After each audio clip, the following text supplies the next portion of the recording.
I accidentally said what I was thinking. Her reaction shocked everyone. The chamber of the Concorde was built for silence. High above the neutral world, its walls curved like the inside of a great shell, layered with glowing symbols from a dozen civilizations. Every sound carried weight here. Every word could start a war or prevent one. That was why Eli stood perfectly still at the center of the room, his hands folded behind his back, his spine straight despite the ache crawling through his shoulders. He was only human. That fact alone made many of the delegates uneasy.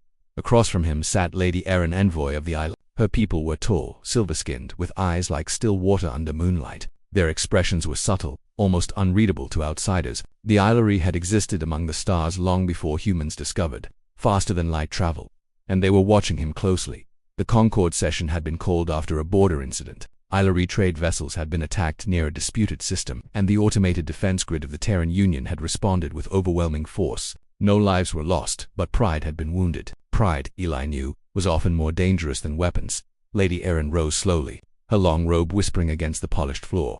"Human representative," she said, her voice calm but sharp. "Your defense grid reacted as if facing an invasion fleet. Do you deny this?" Eli swallowed. "I do not deny the response," he said carefully, "but I deny the intent. The grid reacts to threat patterns, not flags." Murmurs rippled through the chamber. Lady Erin tilted her head slightly. A convenient explanation. Eli met her gaze. He had trained for this moment. He had memorized protocols, rehearsed responses, studied alien psychology. Still, something about her presence made his thoughts feel louder than his words. She was not hostile. She was tired. He noticed it without meaning to. The faint tension in her posture, the way her fingers tightened when the chamber grew noisy. She carried responsibility like gravity. Before he could stop himself, the thought slipped out. "You look like someone who has been holding the galaxy together alone for too long." The room froze. Eli's heart dropped into his stomach. He had not meant to say that. He had not meant to say anything like that. It was not in the script. It was not diplomatic language. It was simply what he thought. Several delegates gasped. A few hissed in alarm. A machine envoy powered down half its sensors, preparing for conflict. Lady Erin did not speak. She stared at Eli. Seconds stretched. Eli braced himself for reprimand, removal, perhaps worse. Humans were still guests in this chamber. One wrong move could cost them everything. Then something impossible happened. Lady Erin laughed. It was soft at first, like a breath escaping. Then it grew, ringing gently through the chamber like chimes in a quiet wind. Shock spread across every face. No one had ever seen an Ilari envoy laugh in session. "You humans," she said, still smiling, "are reckless beyond measure." Eli blinked. "I apologize if I caused offense." She raised a hand. "You did not." Her eyes softened, and when she spoke again, her voice carried something new, relief. "For cycles uncounted, every being who stood before me spoke only what they calculated I wished to hear," Lady Erin said. "You spoke what you saw." She stepped closer, closing the distance that protocol usually kept rigid. "You are correct," she added quietly. "I am tired." The chamber erupted in whispers. An elder from a crystalline species leaned forward. "Envoy Erin, this is highly irregular." "Yes," she replied calmly. "So is honesty." She turned back to Eli. "Why did you say it?" Eli hesitated, then answered simply, "Because it felt wrong not to." That answer unsettled more beings than any threat display could have.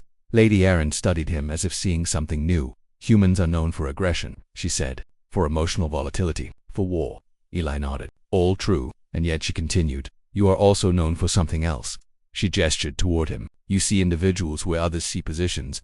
The session resumed, but the tone had changed. Negotiations that would normally take days moved swiftly. Lady Erin spoke openly of Ilari concerns. Eli responded without pretense, acknowledging faults without diminishing human resolve. By the end of the cycle, an agreement was drafted that surprised everyone: shared oversight of the disputed system, joint patrols, data transparency. Trust. As the chamber emptied, Lady Erin approached Eli once more. "You should be careful," she said lightly. "Speaking your thoughts in this place is dangerous." Eli smiled faintly. "I am learning that." She paused. "Still, I am glad you did." News of the incident spread quickly. Across the Concorde, beings replayed recordings of the moment. Analysts debated human unpredictability. Some called it a weakness, others called it a weapon. Within the Terran Union, reactions were mixed. Eli received formal warnings and quiet praise in equal measure. He was summoned before councils and committees. Asked to explain what he had been thinking, he always gave the same answer. "I wasn't thinking," he said. "I was noticing." Weeks later, a message arrived from the Ilari, a personal invitation. Lady Erin requested Eli's presence aboard an Ilari station orbiting a dying star. Officially, it was a cultural exchange. Unofficially, no one knew what to expect. Eli accepted. The station was unlike anything human engineers had built. It felt grown rather than constructed, curved and alive. Light flowed through translucent walls like water. Lady Erin greeted him not in a chamber, but in a quiet observation hall overlooking the star. It will collapse within decades, she said, watching the distant fire. We study such endings. Eli joined her at the window. Humans tend to look away from them. That is why you frighten older species, she said. You rush toward what others avoid. They stood in silence for a while. Why did you invite me? Eli asked at last. She turned to him fully, because that moment in the chamber changed something, she said, not just policy perspective. She placed a hand over her chest, an Ilari gesture of sincerity. My people believe strength is control. You showed me strength can also be recognition. Eli felt something tighten in his throat. I didn't plan it, he said. She smiled. That may be your greatest strength. From that meeting grew something unprecedented. Joint missions, shared crews, human officers serving alongside Ilari navigators, cultural misunderstandings. Yes, arguments, certainly, but also laughter. Humans brought music to Ilari halls. Ilari brought patience to human command decks. And whenever tension arose, someone would remember the story. The time a human said what he was thinking. The time an ancient envoy laughed years later. When the Concorde faced its greatest crisis, historians would trace the survival of the Alliance back to that moment. Not to a fleet, not to a weapon, but to an unguarded sentence spoken by a species brave enough to be honest in a room built for masks. And Lady Erin, watching the stars alongside her human friend, would often think of that day. Of the shock, of the laughter, and of how the galaxy had changed. Not because humanity was the strongest, but because, sometimes, they dared to say the quiet truth out loud.